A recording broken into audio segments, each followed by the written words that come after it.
शुक्लांबरधरं विष्णुं शशिवर्णं चतुर्भुजं प्रसन्नवदनं ध्यायेत् सर्वविघ्नोपशान्तयेत्।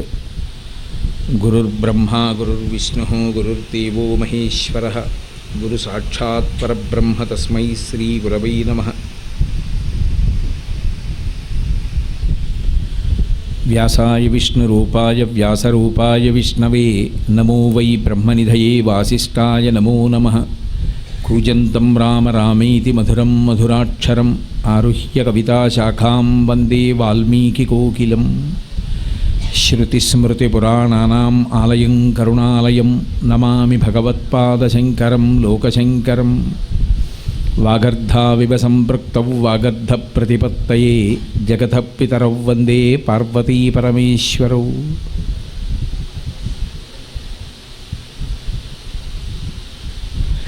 सूक्तिं समग्रयितुः स्वयमेव लक्ष्मीः श्रीरङ्गराजमहिषी मधुरैः कटाक्षैः वैदग्ध्यवर्णगुणगुम्भनगौरवैर्यां कण्डूलकर्णकुहराः कवयोधयन्ति।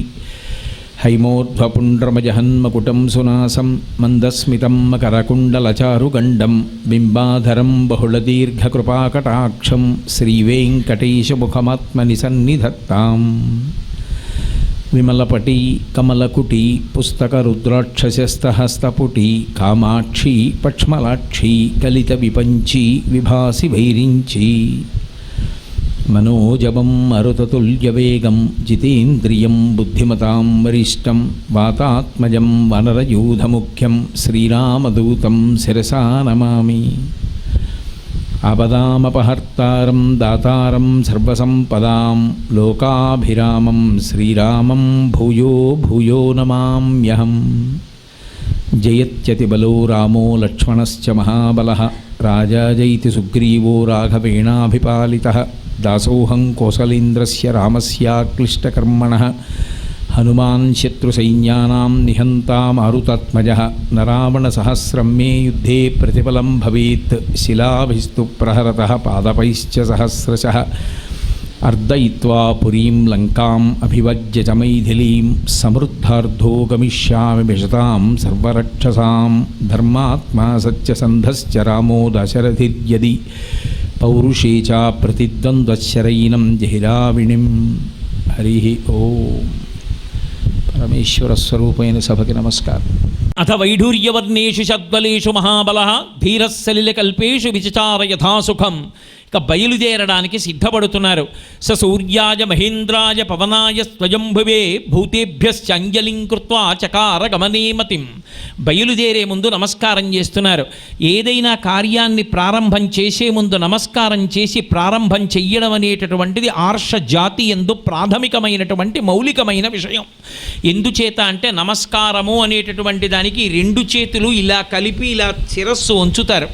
అంటే 5 జ్ఞానేంద్రియములు 5 కర్మేంద్రియములు 11వదైనటువంటి బుద్ధి, ఈ 11ంటిని మీ యందు న్యాసము చేశాను. మీరు రక్షకులై నన్ను సర్వదా నీడలా కాపాడుతూ ఉండాలని ఈ మాంసనేత్రమునకు కనపడని భగవత్శక్తిని తనకి అనుకూలంగా వినయంతో మలచుకునేటటువంటి ప్రక్రియకి నమస్కారం అని పేరు. అది వినయాన్ని ఆవిష్కరిస్తుంది. ఆ వినయం ఎక్కడ ప్రారంభం అవ్వాలి అంటే మొట్టమొదట గురువు గారి పేరు చెప్పేటప్పటికి వంగిపోవాలి. గురువు అన్న పేరు వినపడితే ఎవడు వంగిపోతాడో, గురువు కన్నా గొప్పది లోకంలో లేదని, తాను లఘువు, గురువు ముందు తాను చిన్నవాడినని ఎవరు నిలబడ్డాడో వాడు మహనీయుడు. ఏ కార్యం ప్రారంభించండి శ్రీ గురుభ్యో నమః అని ప్రారంభిస్తాం. ఏ కార్యం పూర్తి చేయండి మంగళాశాసనపరై మదాచార్య పురోగమై సర్వైశ్చ పూర్వైరాచార్యై సకృతాయాస్తు మంగళం. ఆచార్యులందరికీ నమస్కారం, గురువులందరికీ నమస్కారం. ఆచార్య అన్న మాటకు అర్థం ఏంటంటే ఆచరించి చూపువాడు అని. కాబట్టి అటువంటి పూర్వాచార్యులకు నమస్కారం అని చెప్పి నమస్కరించి పూర్తి చేస్తాం. కాబట్టి శ్రీ గురుభ్యో నమః అనాలి. ఆ మాట అంటున్నారు. లోకానికి సంప్రదాయం నేర్పేటటువంటి కాండ సుందరకాండ, ఉపాసన కాండ. అందుకే మొట్టమొదట నమస్కారంలోనే ఎవరికి నమస్కారం చేశారు అంటే స సూర్యాయ, సూర్యుడు హనుమకి గురువు. అందరూ లోకంలో పాఠం నేర్చుకుంటారు. శిష్యుని యొక్క బలహీనతని గుర్తిరిగి గురువు కిందకి దిగొస్తాడు. అలా కిందకి దిగి రాకుండా తాను ఎలా ఉన్నాడో అలాగే ఉండి పాఠం చెప్పడం తప్ప కిందకి దిగొస్తే లోకాలు తల్లడిల్లిపోతాయి సూర్యుడి విషయంలో. ఓ 4 రోజులు నేను అటు ఇటు వెళ్లకుండా నీకు పాఠం చెప్తానో హనుమ అంటే కుదరదు, లోకాలు ప్రకాశించవు.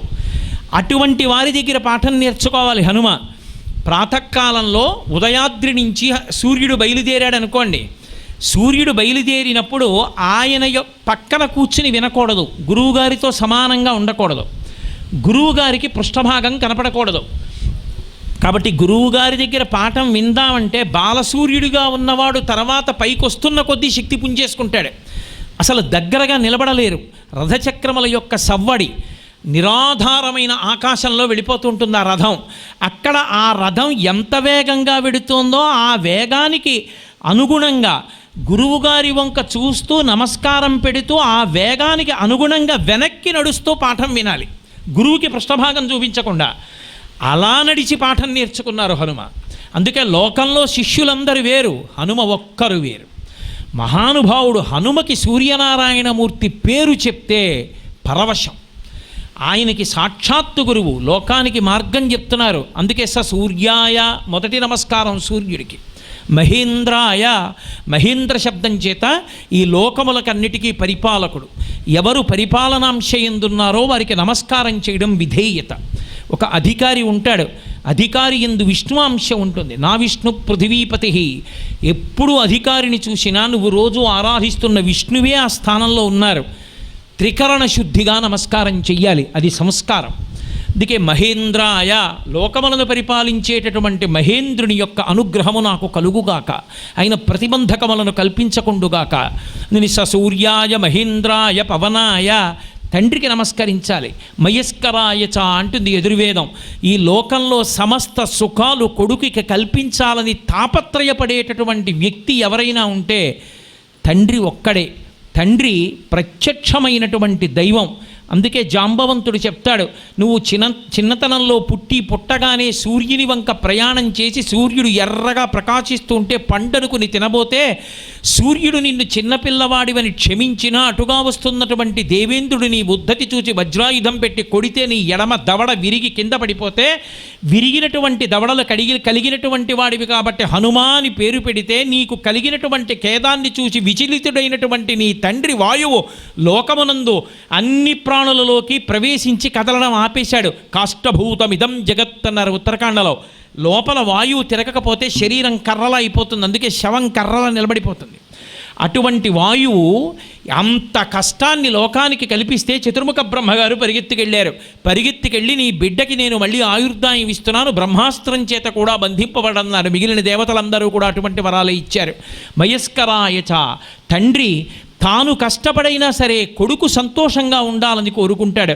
అటువంటి తండ్రి కనుక తండ్రికి నమస్కారం చెయ్యకుండా ఏదీ చెయ్యకూడదు. అందుకే సూర్యాయ మహేంద్రాయ పవనాయ స్వయంభువే అన్న మాటకు అర్థం చతుర్ముఖ బ్రహ్మగారు కూడా. స్వయంభూడైనటువంటి బ్రహ్మగారికి నమస్కారం. ఎందుకని ఒకనాడు తనకి మళ్ళీ తిరిగి ఆయుర్దాయాన్ని ఇచ్చి బ్రహ్మాస్త్రం చేత కూడా నీవు బంధింపబడవనేటటువంటి వరాన్ని ఇచ్చి ఇంత శక్తిని కల్పించినటువంటి బ్రహ్మగారికి నమస్కారం. కాబట్టి స్వయంభువే భూతేభ్యశ్చ అంజలిం కృత్వా చకారగమనే మతిం, సమస్త భూతములకు నమస్కారం. ఈ సమస్త భూతములు నా యొక్క ప్రయాణమునందు సీతాన్వేషణమునందు సీతమ్మ తల్లి దర్శనమునందు నాకు అనుకూలించుగాక. అన్నిటి యొక్క అనుగ్రహాన్ని కోరుకుంటున్నారు పరమ వినయంతో. ఇంతటి బలవంతుణ్ణని అహంకరించరు. సంప్రదాయం లోకానికి నేర్పాలి. అంజలిం ప్రాముఖ కుర్వన్ పవనాయాత్మయోనయే. ఆయన బయలుదేరే ముందు వెడుతున్నటువంటి ప్రయాణం దక్షిణ దిక్కుకి. కాబట్టి దక్షిణ దిక్కుకి వెడుతూ దక్షిణ దిక్కుని చూస్తూ నిలబడ్డారు. ఒక్క సంధ్యావందనం చేసినప్పుడు దిగ్దేవతా నమస్కారంలో తప్ప దక్షిణ దిక్కుకి తిరిగి నమస్కారం చెయ్యకూడదు కాబట్టి దక్షిణానికి ప్రయాణం చేస్తున్న తూర్పు దిక్కుకి తిరిగి నమస్కారం చేశారు. సాధకుడు తూర్పు దిక్కుకి తిరిగి నమస్కారం చెయ్యడం అతని యొక్క అభ్యున్నతికి కారణమవుతుంది. ఆ తూర్పు దిక్కున సూర్యభగవానుడు ఉదయిస్తూ ఉంటాడు. ఉదయిస్తున్నటువంటి సూర్యభగవానుడి యొక్క కిరణములు తాకినంత మాత్రం చేత హృదయ పద్మములు వికసిస్తాయి. వికసించి పరమ వినయంతో ఈ రెండు చేతులు కమలములలా ముడుచుకుంటాయి.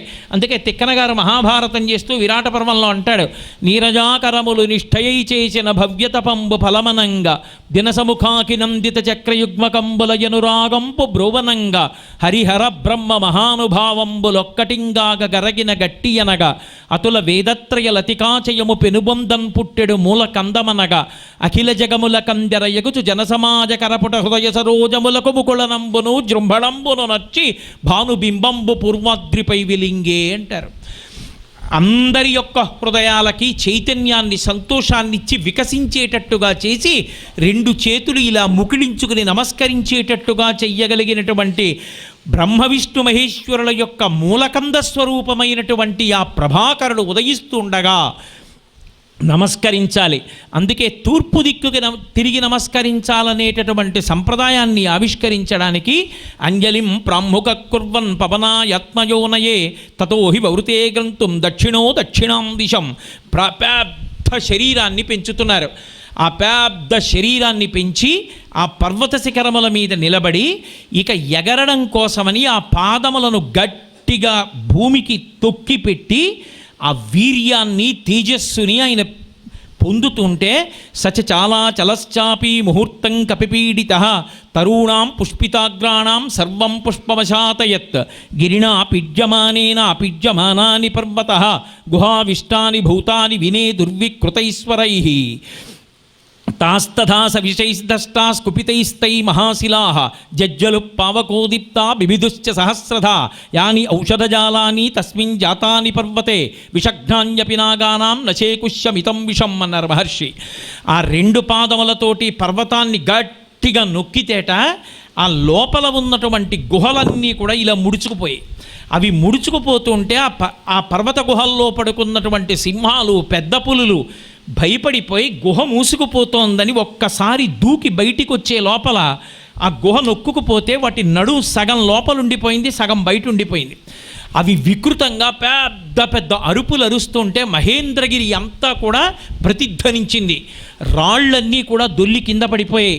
అక్కడ ఉన్నటువంటి జలధారలన్నీ కూడా ఒక రాయితో ఒక రాయి ఒరుసుకుని ఆ నీళ్ల యొక్క గమనం తప్పి ప్రవాహాలన్నీ కూడా అస్తవ్యస్తంగా వెడుతుంటే మంచి అంతర్ముఖత్వంతో ఉండి తపస్సు చేసుకుంటున్నటువంటి మునులు మహేంద్రగిరిని ఎవరో కదిపేస్తున్నారు, ఉత్పాతం ఏర్పడిందని వెంటనే విడిచిపెట్టి ఆకాశంలోకి ఎగిరిపోతున్నారు.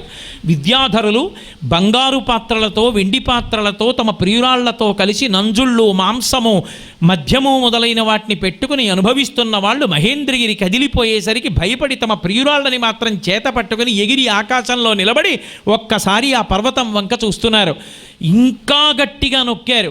ఇప్పటి వరకు గుహలే మూసుకున్నాయి. ఇంకా గట్టిగా నొక్కేయడంతో పర్వతంలో అక్కడక్కడ ఉన్నటువంటి కన్నాలు, కలుగులు, ఎలుకలు, పందికొక్కులు, పాములు పడుకున్నటువంటి కలుగులు మూసుకుంటున్నాయి. ఆ చప్పుడు విని పాములు గబగబా బయటికి వచ్చాయి. బయటికి సగం వచ్చేటప్పటికి ఆ కన్నం మూసుకుపోయింది. రాళ్ల మధ్యలో సగం శరీరం కలుగులో ఉంది, సగం శరీరం పైకుంది. పైకి ఉన్నటువంటి శరీరంలో నోరు ఉంది కాబట్టి ఆక్రోశించి భయంతో తాస్తథాస విషైస్తష్టా కుపితైస్తైర్మహాశిలాః జజ్జలు పామకో దీప్తా బిభిదుశ్చ సహస్రధా. ఒక్కసారి అవి పడగలు ఎత్తి కాట్లు వేసే ఆ బాధ చేత, కాట్లు వేస్తే వాటి విషంలోంచి పుట్టినటువంటి అగ్నిహోత్రం చేత అక్కడ ఉన్నటువంటి పెద్ద పెద్ద శిలలు కూడా పెటిల్లున పేలిపోతున్నాయి. అగ్నిహోత్రం అంతా అలమకుంది. యాని ఔషధజాలాని తస్మిన్ జాతాని పర్వతే విషఘ్నాన్యపి నాగానాం నచేకుష్యమితం విషం.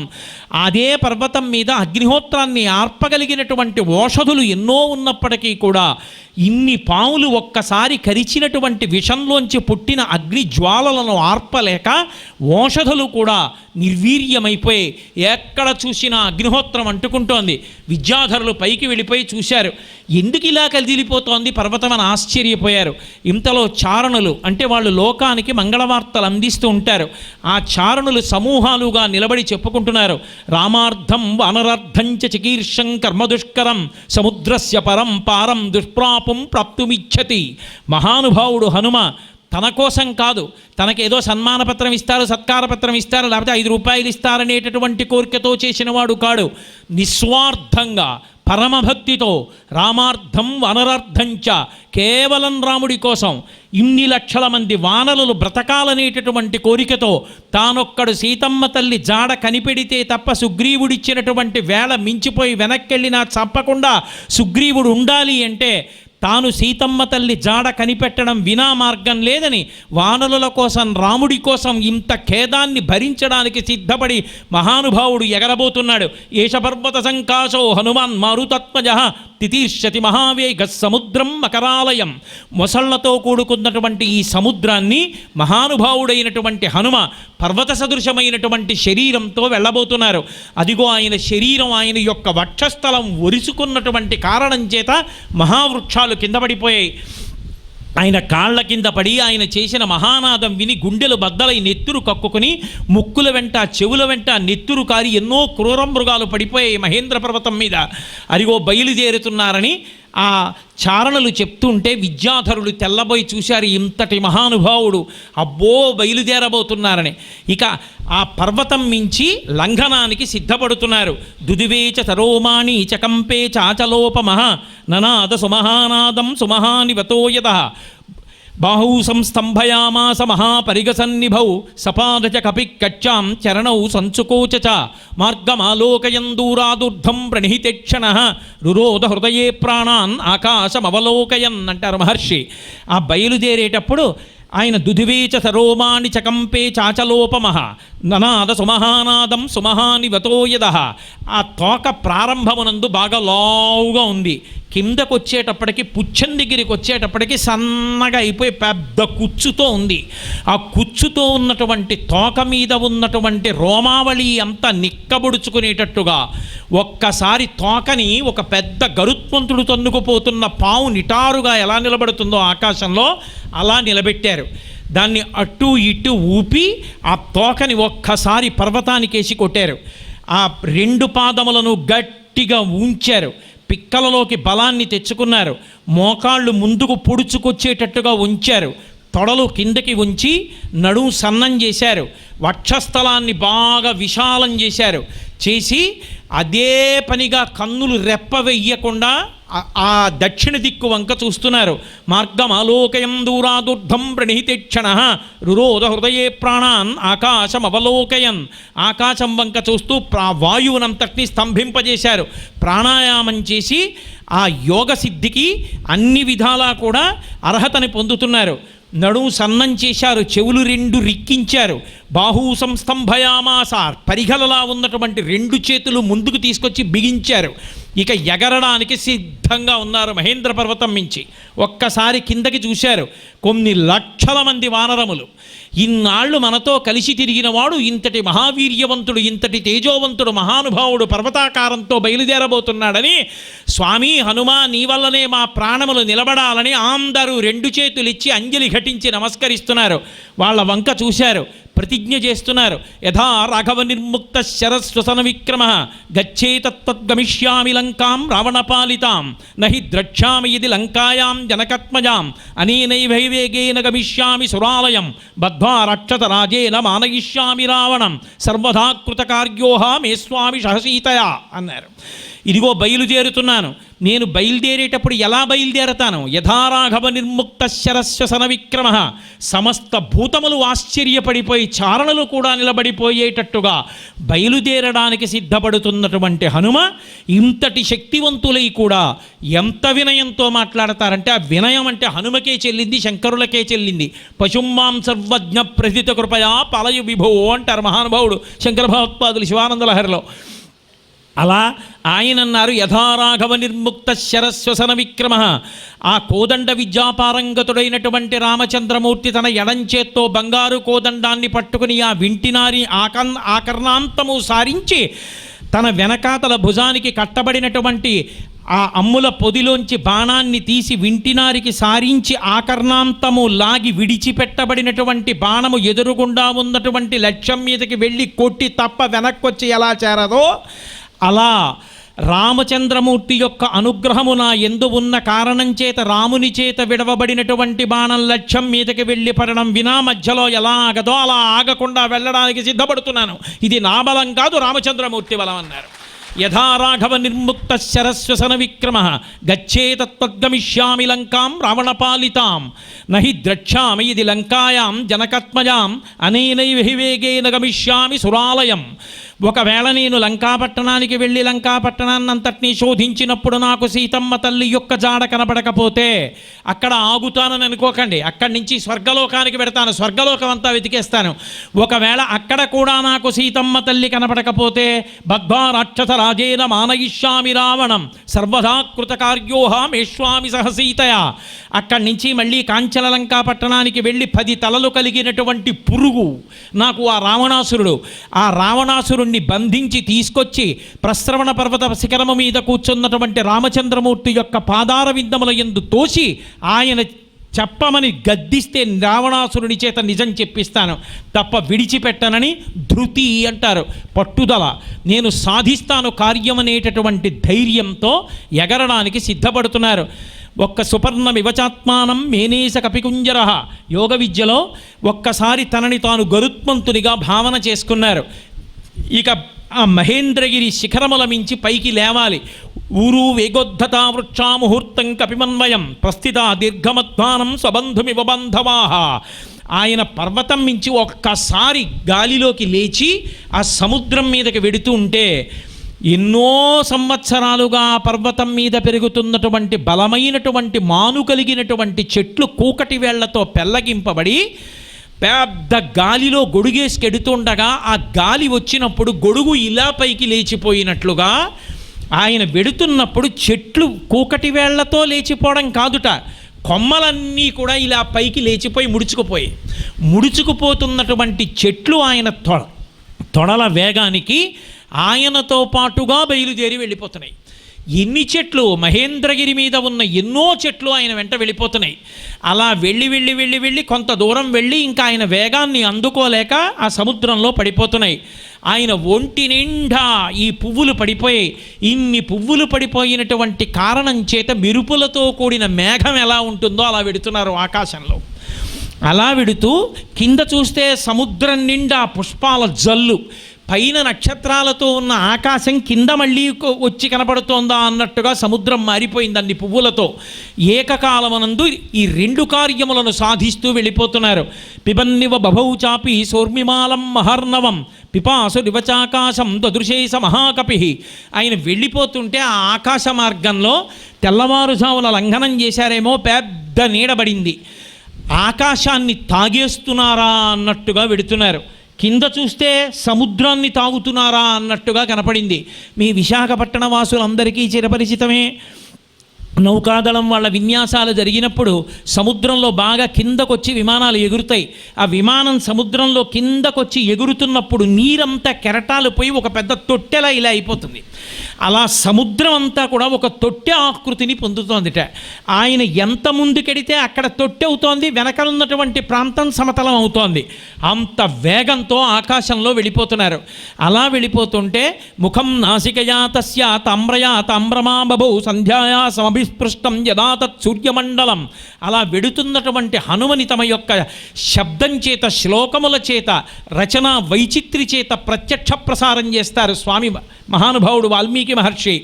ఆయన ముందు నుంచి చూస్తే బాగా కాల్చినటువంటి పెనం ఎలా ఉంటుందో అలా ఉందిట ముఖం నాసికయా తత్ర తామ్రయా తామ్రమా భవౌ. ఆ ముఖము, ముక్కు, నోరు ఇవన్నీ ఎర్రగా ఉన్నాయి. పగడాల ముద్ద పెట్టారా అన్నట్టుగా ఉంది ఆ నోరు.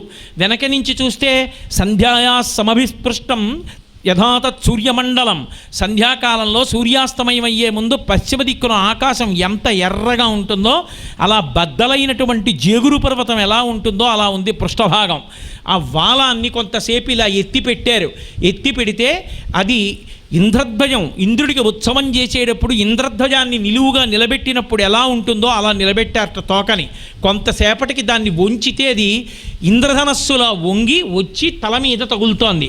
తల మీద తగులుతున్నటువంటి ఆ తోకతోటి ముందు నుంచి చూస్తే ఆ ముఖం, కళ్ళు కనపడేటట్టు, వెనక నుంచి చూస్తే ఎర్రగా కనపడేటట్టు, ఇటుపక్క నుంచి చూస్తే తోక నిలబెట్టి తోక తలమించి ఇలా ఉండేటట్టు ఆకాశంలో వెళ్ళిపోతున్నారు. మెరుగుల పోగు వెళ్ళిపోతోందా అన్నట్టుగా వెడుతున్నారు.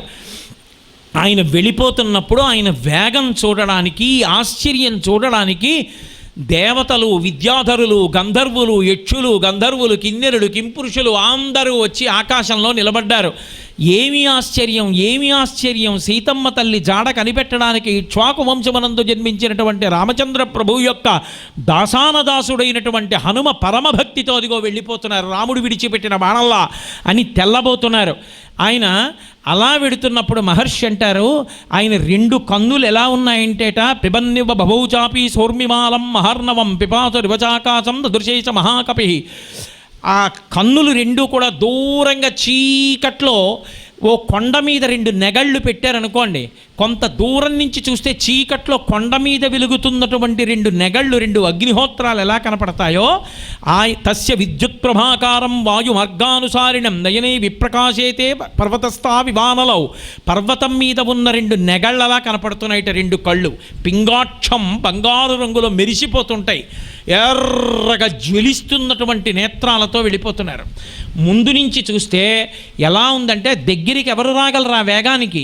దూరం నుంచి చూస్తే చీకట్లో కొండ మీద వెలుగుతున్న 2 అగ్నిహోత్రాల్లా ఉన్నాయిట. అలా వెళుతుంటే తిమివక్ర జిషా కూర్మా దృశ్యంతే వివృతాస్తథా వర్స్తాపకర్షకేణేవ శరీరాణి శరీరిణాం. బాగా ఆదమరిచి అలిసిపోతున్నటువంటి వ్యక్తి నిద్రపోతుంటే, ఆయన నిద్రపోతున్నప్పుడు ఆయన పాదముల దగ్గర నుంచి పెద్ద గాలి వస్తే ఆయన కట్టుకున్న బట్ట పైకి లేచిపోతే గుప్తంగా ఉండవలసిన అవయవములు కనపడినట్టు సముద్రం లోపల కొన్ని వేల సంవత్సరాలుగా పడుకొని ఉన్నటువంటి తిమివక్ర జుషా కూర్మాహ, చేపలు, తాబేళ్ళు, మొసళ్ళు మొదలైనటువంటి జలచరములు ఎన్నో కనపడుతున్నాయి. ఎందుకని ఆయన తొడల వేగానికి చాప చుట్టినట్టుగా సముద్ర జలాలన్నీ పైకి లేచిపోయి ఆ తెత్తున లేచి కెరటం విరిగట్టు పడిపోతుంది ఆయన వెళ్ళినప్పుడు. ఆ సముద్ర గర్భంలో అడుగున ఉన్నవన్నీ ఒక్కసారి కనపడుతున్నాయి. కనపడి మళ్ళీ ఆ కెరటం విరిగి పడిపోగానే చప్పుడుతో పడి మూస్తోంది. మళ్ళీ ఆయన ముందుకెళ్ళినప్పుడు మళ్ళీ అక్కడ సముద్ర జలం ఇలా తరంగంలా లేచిపోతోంది, మళ్ళీ అక్కడ కనపడుతున్నాయి. ఆ తెత్తు లేచినటువంటి తరంగం మళ్ళీ విరిగి పడిపోతోంది, మళ్ళీ మూస్తోంది. ఇంత ఆశ్చర్యకరంగా సముద్రాన్ని చాప చుట్టినట్టుగా చుట్టి పట్టుకెళ్ళిపోతున్నారు. దేవతలు కూడా తెల్లబోయి ఆకాశంలో వెడుతున్నటువంటి ఇంద్రుని యొక్క వాహనమైనటువంటి ఐరావతం దగ్గర నుంచి అన్నీ అలా నిలబడిపోయాయి. ఏమిటి వేగం, ఎవరి మహానుభావుడు ఇలా వెళ్ళిపోతున్నాడని సమస్త భూతములు 2 చేతులు ఎత్తి నమస్కారం చేస్తూ నిలబడిపోయాయి. ఎందుకంత గొప్పగా మహర్షి వర్ణిస్తారంటే, ఆకాశంలో వెళ్ళిపోతున్నటువంటి హనుమని మానసికంగా దర్శనం చేసి సుందరకాండలో ఆయన గురించి విన్నంత మాత్రం చేత అజ్ఞానము నశించడం దగ్గర నుంచి ఇహమునందు సమస్తమైన కోర్కెలు సిద్ధించడం వరకు జరుగుతుంది. అంత గొప్ప స్వరూపం కనుక అది మన మనసు యందు నాటుకునేటట్టుగా ఆయన వర్ణించి చూపిస్తారు మహర్షి. కాబట్టి అలా వెళ్ళిపోతున్నారు. తిమివక్ర జుషా కూర్మాహ దృశ్యంతే వివృతాస్తథా వర్స్త్రాపకర్షకేణేవ శరీరాణి శరీరిణాం. అలా వెళ్ళిపోతూ ఉంటే చూశాడు సముద్రం. చూసి తన యొక్క గర్భంలోనే, సముద్ర గర్భంలోనే ఉన్నటువంటి మైనాక పర్వతం వంక చూశాడు. మైనాక పర్వతం బంగారంతో చేయబడినటువంటి పర్వతం. ఆ బంగారు పర్వతం ఆయన కడుపులోనే ఉంది సముద్ర గర్భంలో. దాని వంక చూసి ఒక మాట అన్నాడు, అహం ఇక్ష్వాకునాథేన సగరేణ వివర్ధతః ఇక్ష్వాకు సచివశ్చాయం నావసీదితుమర్హతి. ఏమయ్యా, నేను ఇక్ష్వాకు వంశంలో పుట్టినటువంటి సగర చక్రవర్తి యొక్క కుమారులు సగరుడు చేసినటువంటి సంకల్పం వల్ల ఈ భూమిని 60,000 మంది కుమారులు గోతులు పెడితే ఆ గోతులలోకి వచ్చి చేరినటువంటి జలముల వలన నాకు సాగరము అని పేరు వచ్చింది. సముద్రం ఏర్పడడానికి కారణం ఇక్ష్వాకు వంశంలో పుట్టినటువంటి సగర చక్రవర్తి. ఆ సగర చక్రవర్తి యొక్క సంకల్పం చేత నేను వచ్చాను. ఆ ఇక్ష్వాకు వంశంలో పుట్టినటువంటి సగర చక్రవర్తి యొక్క వారసులలో వచ్చినటువంటి రామచంద్ర ప్రభువు కష్టంలో ఉండగా ఆయన కష్టాన్ని తీర్చడానికి హనుమ వెడుతున్నారు నిస్వార్థంగా. ఏమి నువ్వు దృష్టిలో పెట్టుకోక్కర్లేదా? రామచంద్రమూర్తి యొక్క ధర్మ తత్పరత, సీతమ్మ తల్లి ఇవాళ పొంది ఉన్నటువంటి కష్టం, హనుమ యొక్క ఉత్సాహం, ఆయన యొక్క నిస్వార్థమైనటువంటి సేవా తత్పరత, ఈ 3 దృష్టిలో పెట్టుకున్నప్పుడు నాకు ఉపకారం చేసినటువంటిది ఇక్ష్వాకు వంశంలో సగరుడు, ఆ వంశంలో వచ్చినవాడు రాముడు. నాకు రాముడి వంశంలో వాళ్ళు ఉపకారం చేయబట్టి నేనున్నాను కాబట్టి నా కడుపులో నువ్వున్నావు. పైగా వెడుతున్నటువంటి హనుమ యొక్క తండ్రి అయిన వాయువు నీకు ఉపకారం చేశారు. ఉపకారం చేసిన వాడికి ప్రత్యుపకారం చెయ్యొద్దు. నువ్వు నా గర్భంలో పడి పాతాళలోకానికి అడ్డంగా పడినా కూడా ఇంద్రుడు నిన్నెందుకు ఊరుకున్నాడు? పాతాళ శాప్రమేయస్యా ద్వారమావృత్య తిష్టసి. నువ్వు పాతాళలోకంలోంచి రాక్షసులు భూలోకంలోకి వచ్చేటటువంటి మార్గానికి అడ్డంగా పడ్డావు. పోనీలే నువ్వు అలా పడ్డావు కాబట్టి రాక్షసులు పైకి రారని నిన్ను ఇంద్రుడు విడిచిపెట్టాడు. అందుకని నా కడుపులో అలా పడున్నావు. అటువంటి వాడివి తిర్యగుర్ధ్వమదశ్చైవా శక్తిస్తే శైలవర్ధితం. ఒక్కసారి పైకి లేవద్దు. లేచి ఆ వెడుతున్నటువంటి మహానుభావుడికి నువ్వు ఆతిథ్యం ఇవ్వద్దు. రామకార్యం మీద వెడుతున్నవాడే అటువంటి వాడికి ఆతిథ్యం ఇవ్వడం అంటే మాటలా? అది జీవితంలో దొరికే అవకాశమా? లేవద్దు నువ్వు. లేచి ఆయనకి ఉపకారం చెయ్యొద్దు. ఆయన అలసట తీర్చుకునే మార్గం కల్పించద్దు. లే. పైకి లేవకపోతే కర్తవ్యమకృతం కార్యం సతాం మన్యుముదీరయేత్. చెయ్యవలసినటువంటి పని చెయ్యవలసిన సమయానికి చెయ్యని వాళ్ళని చూసి మహాత్ములు కూడా ఆగ్రహిస్తారు. చెయ్యడం ప్రధానం కాదు. టైం మేనేజ్మెంట్ అని పాశ్చాత్య దేశ గ్రంథాల గురించి గొప్పగా మాట్లాడతారు. అసలు భారతదేశంలో కన్నా కాలం యొక్క గొప్పతనాన్ని చెప్పినటువంటి వాళ్ళు ఉన్నారా? అసలు కాల విభాగం చేసి మాట్లాడిందే ఇక్కడ ఉన్నటువంటి దేశం, ఇక్కడ ఉన్నటువంటి శాస్త్రాలు. తెల్లవారుజామున ఎన్ని గంటలకి నిద్ర లేవాలో, నిద్ర లేచి ఏం చెయ్యాలో, ఏ ప్రాతస్మరామి స్తోత్రం చెయ్యాలో, ఎవరికి నమస్కారం చెయ్యాలో, సూర్యోదయాత్ పూర్వం సంధ్యావందనం ఎలా చెయ్యాలో, అర్ఘ్యప్రదానం ఎలా చెయ్యాలో, గాయత్రీ మహామంత్రం ఎలా జపం చెయ్యాలో, మాధ్యాన్నిక సంధ్య చెయ్యాలి, సాయంకాలం సంధ్య చెయ్యాలి, ప్రదోష వేళ శివనామం చెయ్యాలి, నిద్రలేస్తూ విష్ణునామం చెయ్యాలి, రాత్రి పడుకోబోయే ముందు 11 మాటలు శివనామం చెప్పాలి, పగటి వేళ ధర్మమాచరించాలి, మిట్ట మధ్యాహ్నం వర్ధార్జన చెయ్యాలి, రాత్రి వేళ భోగం అనుభవించాలి. ఇన్నిటినీ ఏ కాలమునందు ఏది ఎలా ధర్మము తప్పకుండా ఎలా సంపాదించుకోవాలో చెప్పినటువంటి దేశం, అటువంటి వాంగ్మయం ఈ జాతిది. దీన్ని చూసి మిగిలిన వాళ్ళు నేర్చుకున్నారేమో కానీ మిగిలిన వాళ్ళను చూసి నేర్చుకోవలసిన దౌర్భాగ్యం ఈ జాతికి లేదు. కాబట్టి ఆయన అంటాడు, కర్తవ్యమకృతం కార్యం సతాం మన్యుముదీరయేత్. సతాం అంటే సత్పురుషులకు కూడా కోపం వస్తుంది. ఎందుకు వస్తుందో తెలుసా? చెయ్యవలసిన పని చెయ్యవలసిన సమయానికి చెయ్యకపోతే. చెయ్యవలసిన పని ఒకటి ఉంది, అది చెయ్యడం మానేసి ఎప్పుడో జ్ఞాపకం వచ్చిందండి ఇప్పుడు చేస్తామంటే కుదరదది. ఎప్పుడు ఏ పని చెయ్యాలో ఆ పని అప్పుడు చెయ్యవలసినదే. కాబట్టి ఇప్పుడు హనుమ వెళ్ళిపోతున్నారు, తర్వాత వేళ్ళు విరిచి ప్రయోజనం లేదు, ఆయన వెంటపడి ప్రయోజనం లేదు, ఆయన వస్తుండగా ఎదురెళ్ళాలి. ఇది అతిథి మర్యాద అంటే. ఈ దేశం నేర్పింది. అతిథి వస్తున్నారు అనేటప్పటికీ ఎదురు వెళ్ళాలి. రామాయణంలో నేర్పుతారు. ఎడంభుజం మీద ఉత్తరీయం వేసుకుని అతిథికి ఎదురెళ్ళాలి. ఎదురెళ్ళి స్వాగతవాక్యం పలికి లోపలికి తీసుకెళ్ళాలి. అలా లోపలికి వచ్చినటువంటి అతిథి ఆనందం పొందితే పరమేశ్వరుడు ఆనందం పొందుతాడు.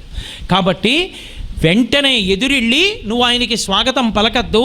కాబట్టి వెంటనే పైకి లేచి హనుమకి స్వాగతం పలుకు అన్నారు. అనేటప్పటికీ వచ్చేస్తున్నారు మహావేగంతో మహానుభావుడు. ఒక్కసారి బంగారు పర్వత శిఖరాలతో పైకి లేచాడు మైనాకుడు. పైకి లేచి నిలబడ్డాడు. నిలబడేటప్పటికి చూశారు హనుమ. తెల్లవారుజాము వేళ అరుణారుణ కిరణములు పడుతున్నాయి. బంగారు శిఖరములు సముద్రంలోంచి పైకి లేచాయి. దర్శయామాస శృంగాని సాగరేణ నియోజిత శాతకుంభమై శృంగై సకిందర మఘోరగై. పాములతోటి, బంగారు శిఖరాలతోటి, తేనెపట్లతోటి, చెట్లతోటి, కందమూలాలతోటి ఆ శిఖరాలు లేచి నిలబడ్డాయి. ఇంకొక వానరమైతే, ఇంకొకడైతే అబ్బా బంగారు పర్వతం అంటే అంత పెద్దవాళ్ళు పిలిస్తే బాగుంటుందా అండి, ఓసారి వెళ్ళొద్దాం, గుడికి ఆలస్యంగా వెడదాం అంటాడు. హనుమైతే రామకార్యమే ముందు, అది బంగారు పర్వతమైనా అనవసరం. ముందు విహిత కర్మ, తాను చెయ్యవలసిన పని తాను చెయ్యాలంతే. పెద్దవాడా చిన్నవాడా, సన్మానమా సత్కారమా, వాళ్ళ గౌరవమా ఇంకొకట కాదు. తాను చెయ్యవలసిన పని తాను చెయ్యాలి.